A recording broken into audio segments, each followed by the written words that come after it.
Abdurrəhimlə İbrahim döyüşü haqqında nə deyə bilərsən? Mən əslində biz necə oldu? Yəni İbrahim blokda duranda çıxırdı blokdan, tez çıxırdı. Amma Abdurrəhim tez çıxa bilmirdi blokdan. Ona görə də biraz Sənə görə kim yaxşı? amma çox dözümlü idi Abdurrəhim.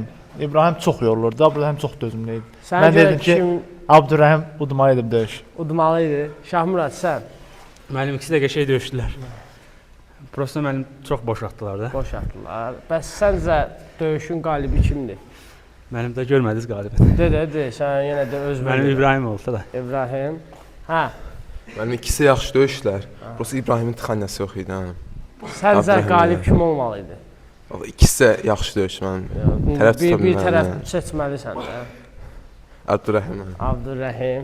İlham, sənin döyüş təcrübən çox yaxşıdır. Baxımlı keçdi müəllim, çox gərgin keçdi. Hər iki rəqibi təbrik edirəm, amma mənim fikrimcə Abdurrəhim əzmkarlıq göstərdi. Yəni o yumruqlardan çıxmağı eləməyi əsl idmançı olduğunu yəni sübut edir. Amma bu uduzmaq deyil.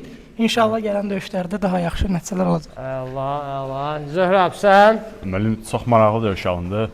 İbrahim hiss olunurdu ki, daha əvvəldən başlayıb. Yəni Abdurrəhim də amma çox dözümlü idi. Amma qalib məncə İbrahim idi. İbrahim sənə görə. Osman. Müəllim Abdurrahim ciyarsız idi. Yəni nə qədər udar dəysə də yorulmurdu. Ciyərsiz nədir?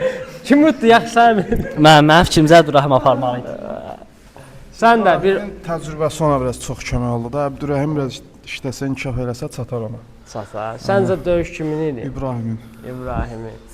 Hər kəs danışdı uşaqlar. İbrahimlə Abdurrəhim də gəlin bura. Uşaqlar sizin ikinizi də təbrik edirəm. Yaxşı döyüş keçdiniz. İndi YouTube kanalında da bu paylaşılacaq bu döyüş. Hər kəs öz fikrini bildirəcək, yaxşımı?